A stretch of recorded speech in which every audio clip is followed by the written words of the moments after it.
It is 2:00 Eastern Time. I'm here with Matt Frankel, our internal REITs analyst and brilliant person on all things REITs. And now we also have Abby McCarthy, who's Nareit's Senior Vice President of Investment Affairs. So really excited to have a conversation today about REITs. And I think it's a fun day to have it because at least some of the REITs that I'm watching are having a pretty great day in the market.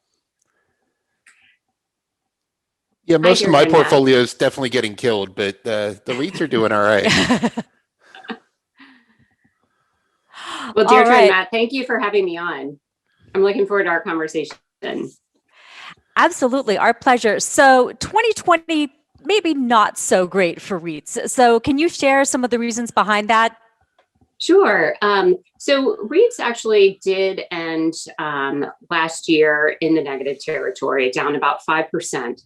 And a lot of that obviously was due to the effects of the pandemic and the various business dislocations and shutdowns that we saw definitely impacted tenants, which then impacted their landlords, of which the REITs are.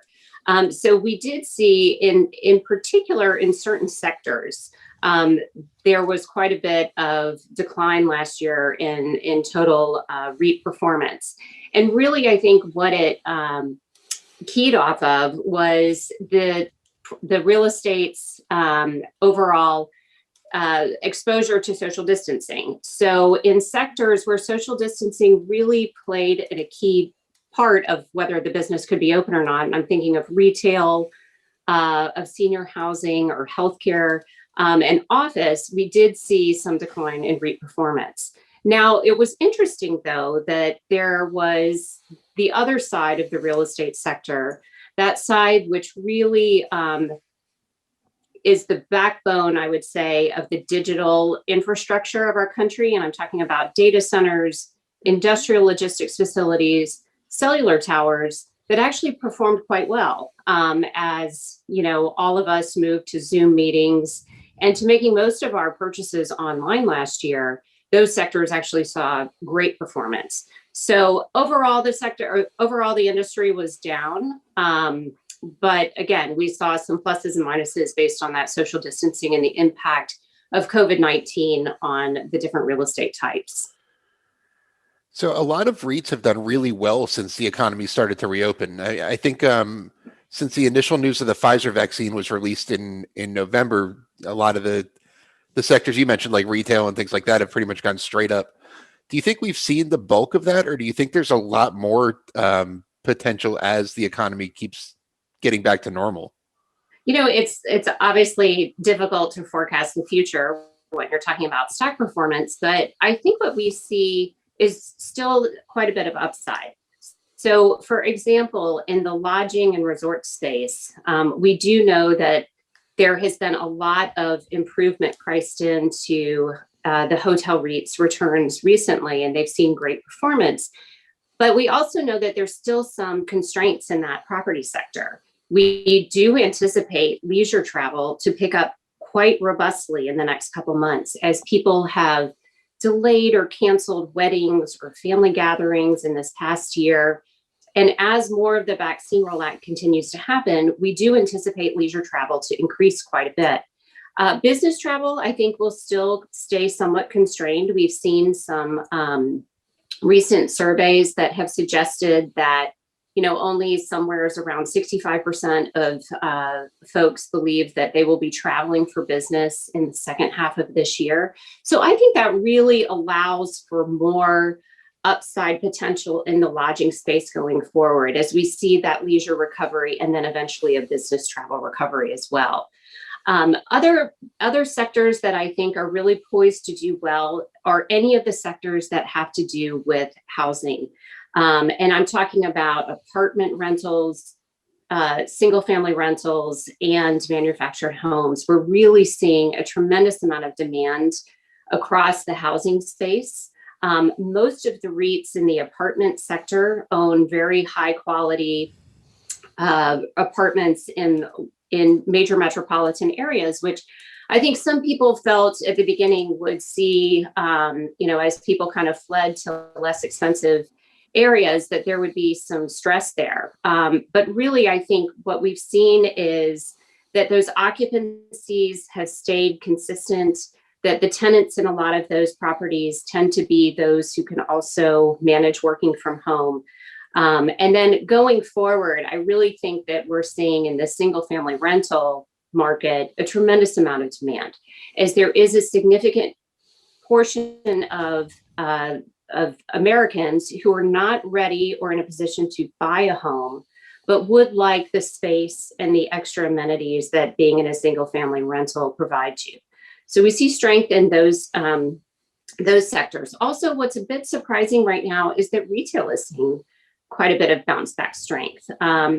We are seeing that as people are becoming vaccinated, they're actually returning to malls and especially regional shopping centers, where many of the businesses have already reopened or have been able to reopen with some sort of COVID restrictions in place, but that actually make it viable for people to shop, eat, and return to those centers. So those are the three main sectors that we really are seeing strength right now. That's fantastic. I love that you mentioned manufactured, because that's an area that I think is starting to emerge a bit. So is that something that you've been kind of keeping an eye on as well? Yeah, I think the manufactured home space is a little bit unique. It's actually consistently had strong returns over time. It's a kind of an interesting niche market of the housing sector that again has shown kind of great resilience and strength during this time. I should also add, if I'm going to be talking about areas of the REIT space that are strong, I do have to kind of come back to those sectors that really are providing such the backbone of our digital infrastructure right now. Again, they had great year last year.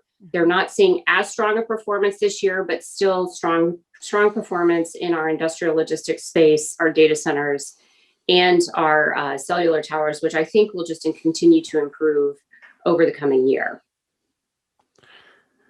So what are the biggest, a lot of our investors are new. We've added a ton of members over the past year, which thank you to those who are listening.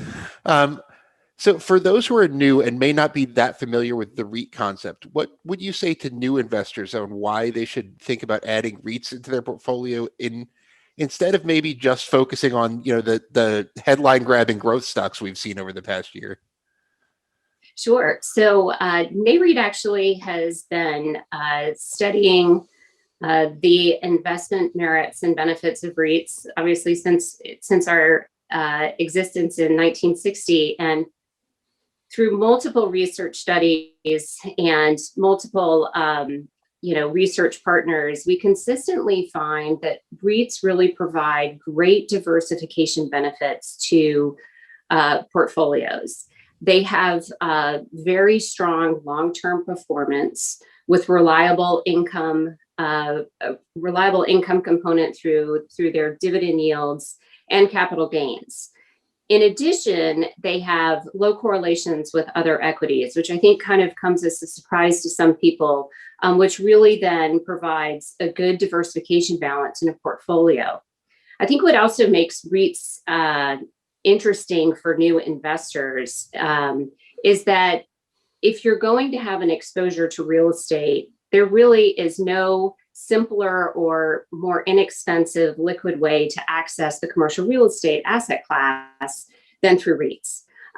They obviously can be bought and sold through securities or mutual funds or ETFs on a daily basis. They're priced daily, which I think that makes it easier to get into and out of, and also easier to understand. But I do think all your new investors should definitely take a close look. The way REITs are structured, they are required to pay out 90%, most pay out almost 100% of their income in the form of a dividend. So there is a great income component. I think what we find is that REITs really play a role in any age portfolio. So for people who are saving for retirement, you get that nice compounded return, that added benefit from income plus capital gains over a long period of time in a tax deferred vehicle. And then for our investors who are in retirement or getting close to retirement, REITs really offer a really nice income stream through a robust dividend yield. The dividend yield on REITs is more than double that of the S&P 500, making it a nice income tool for any diversified portfolio. Excellent. So REITs are obviously a great fit for retirement accounts. REITs they don't pay tax at the corporate level. So if you put them in a retirement account, you can really kind of just avoid taxes on all sides. Do they make good investments for, standard investment accounts as well if someone's not looking to invest in their IRA or something like that? Yeah, I think REITs really play a role. I mean, it depends on your, risk tolerance and your long-term investment goals. But Matt, as I was mentioning before, what we've really found is that an investment anywhere between 5 and 15% of a portfolio in REITs really provides that nice risk-adjusted return, that nice diversification benefit where you're adding return without increasing the risk of your overall portfolio.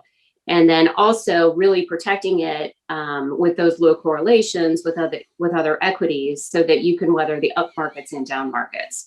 And that's true for any portfolio, whether you're saving for retirement or if this is in your general investment account.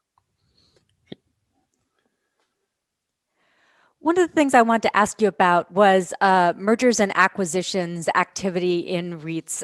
It seems like last year, for obvious reasons, deal flow was not really there. But this year already, we've seen a lot of activity. I know Kimco and Weingarten announced this week. So what are you seeing and what do you think we're going to see more of this year? Well, I think the fact that we are seeing some of these big name mergers and acquisitions in the space is a really good sign. Mergers, M&A activity is always a good sign of a robust and healthy industry. So I think that alone is a plus for the REIT industry right now. M&A activity also, I think, can be to the benefit of shareholders, because obviously, if you have a situation where you have complementary retail portfolios across the country, you can really reduce costs, and that long term is to the benefit of the shareholder. So I think that given that we've seen a few mergers and acquisitions be announced this year so far, I wouldn't be surprised if we see a few more by year end. But again, to us, I think it really just indicates some economic strength. I think that there's also some confidence in the management teams of some of these REITs that now is a time where they can get into the market and increase the deal flow. So you said REITs are a really nice way to add diversification to a portfolio, right? So is it just a different kind of asset class? Are they less volatile than maybe some of the stocks our investors are looking at? Can you kind of expand on the diversification principle and how real estate performs over time? Yeah, so real estate, really, if you're looking at the entire investment market, which commercial real estate makes up about 14%. And when I'm saying the entire investment market, I'm talking about equities, bonds, cash, and commercial real estate. Those are really kind of seen as the fundamental asset classes of the investment market. And obviously, to invest wisely, you have to own the investment market. What makes commercial real estate stand alone as its own fundamental asset class is that it really has its own real estate cycle, which is different from the business cycle, which makes then the overall performance and return to the industry different than that of equities or bonds. Now, REITs actually are a wonderful representation and an easy and low-cost way of accessing the commercial real estate asset class for investors. And as I mentioned before, I think the studies that we have shows that allocation to be somewhere between 5 and 15%, which definitely matches up with the overall exposure of 14% that the commercial real estate asset class has in the overall investment market. And obviously REITs are that easy liquid way of accessing that. So commercial real estate has a role in every portfolio. And REITs are an easy way of accessing the commercial real estate asset class through that. Abby, I wanted to ask a little bit, or if you could share with listeners, what exactly Nareit does and why it's so important. Obviously, Matt and I use it as a resource all the time, but I was wondering if you could share more of that with our listeners. Great. Well, it's good to know that you all use it as a resource, because we have a lot of information that we put out on our website, and I'll get to that in a minute. But Nareit is actually the industry association that represents REITs and all of those businesses that service the REIT industry. My particular team that I am on focuses on research and investor outreach. Our research team, we have a team of economists that work for Nareit that create research. And then we also partner with organizations such as Morningstar or Wilshire Investment Management to create research projects as we look into the various things that we've talked about on this call so far in terms of the role that REITs play in a portfolio, diversification benefits. And then additionally, we also work with academics and encourage and support academic research that's happening in the REIT industry. And on the investor outreach team, we take that research and we take all of that information and we share it with the various pieces of the retirement market, whether it be pension funds, endowments, foundations, defined contribution plans, or financial advisors, or individual investors. And so we have this wealth of information on our website that is to help investors understand REITs and then actually understand the different ways that they can invest in REITs. So one thing that we also do is we do a lot of market research to understand how those different sets of investors are utilizing REITs in their portfolios.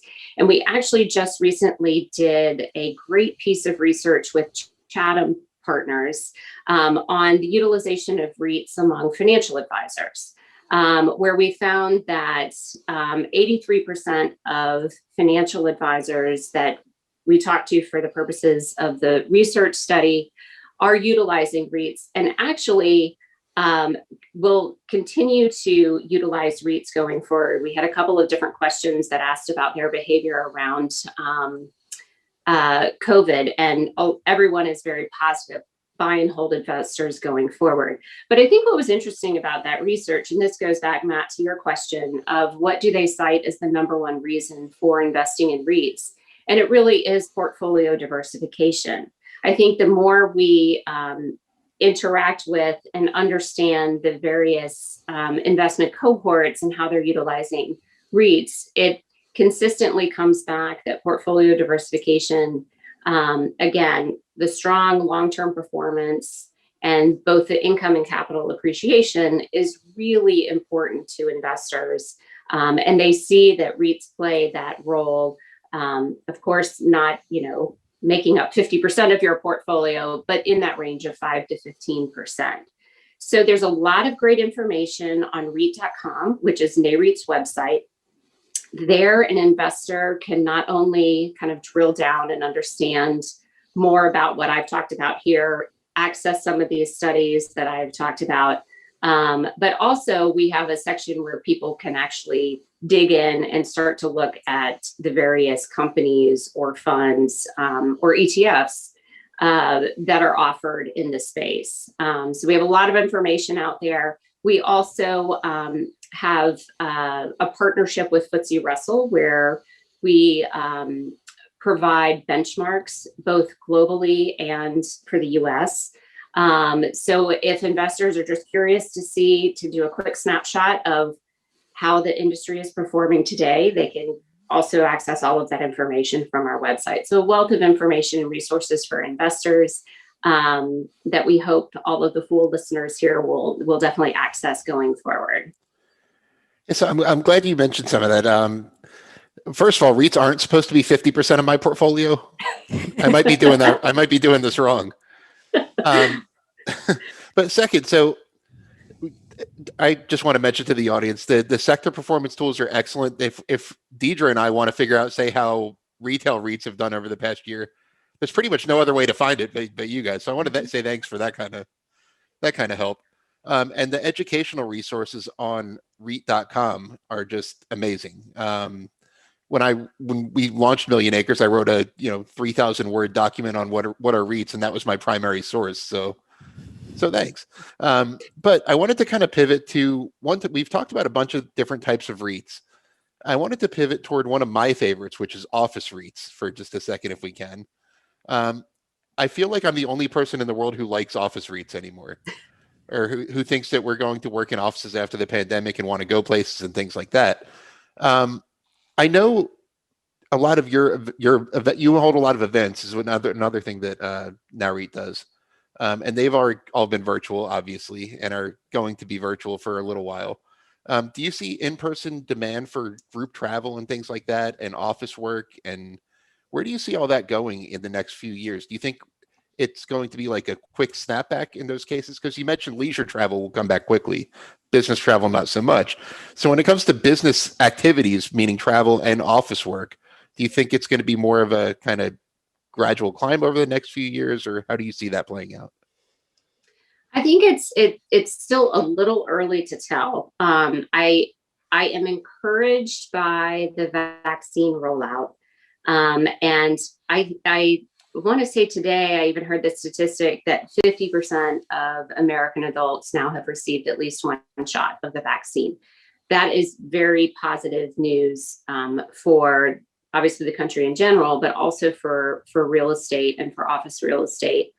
There's a lot of speculation right now in terms of what the work from home movement that happened in the pandemic is really going to mean for the long term.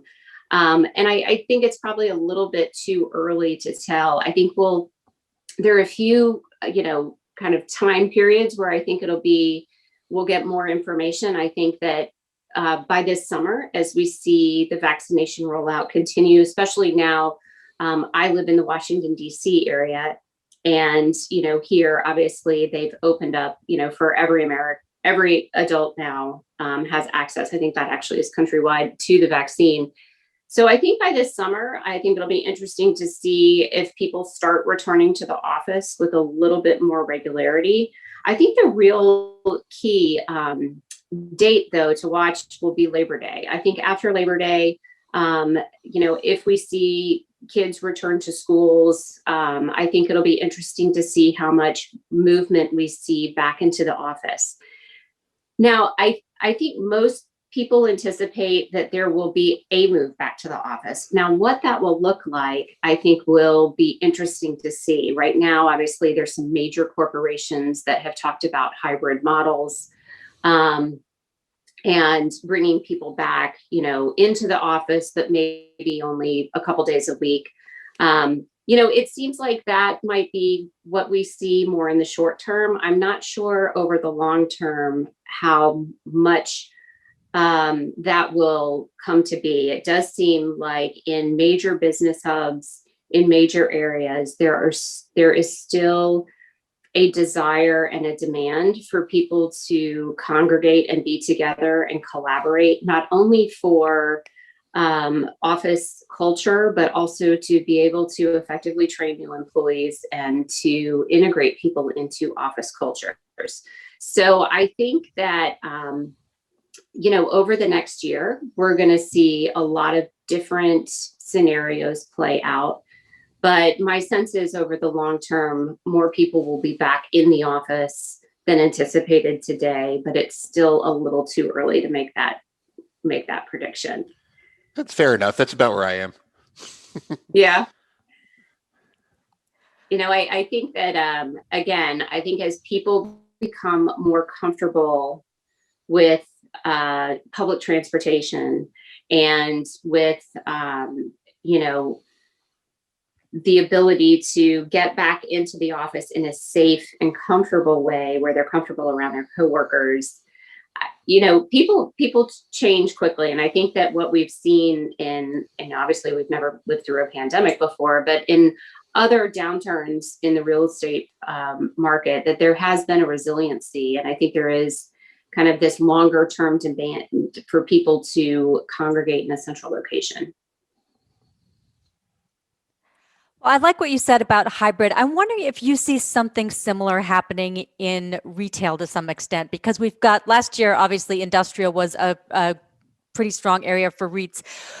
Retail sort of e-commerce shot up. Now we sort of I feel like we have a little bit of a hybrid situation in retail where people are using e-commerce more, but they're also slowly starting to go back to shopping in person and actually enjoying that. Is that a trend you think is going to be continuing? That is what we're seeing in the data, that the foot traffic in malls and, obviously a regional mall is going to be very different than your local shopping center, which, you've probably been accessing through the pandemic, maybe not in the ways that you were before. But again, I think as those retailers and, a lot of, especially in the shopping center REITs, a lot of that is made up by restaurants as well, as those businesses have been able to open up more and to be able to do it safely. I think we've seen a real increase in traffic.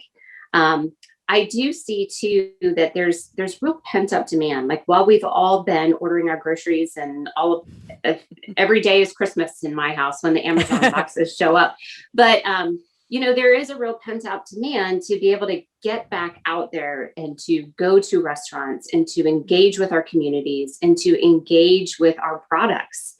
That I do see that, I don't think there's going to be a slowdown in e-commerce. I think that that's proved itself as a model that we like the fast, easy way of getting our products delivered to us for most things, but not for all. And I do see that the demand for retail space, for engaging with a shopping mall or engaging with a shopping center will increase as people feel safer and are vaccinated, and we reach a point where we have a little bit more herd immunity.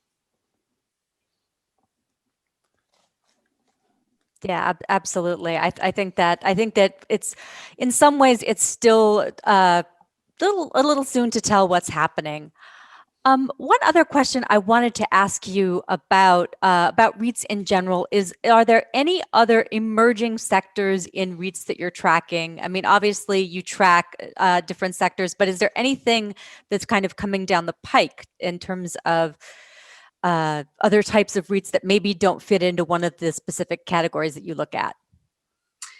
I think that what's dominated, I would say, the new REIT space over the past couple of years has definitely been the kind of increase in market share that some of the newer sectors that are already in existence have. And there I'm talking again about cell towers and data centers.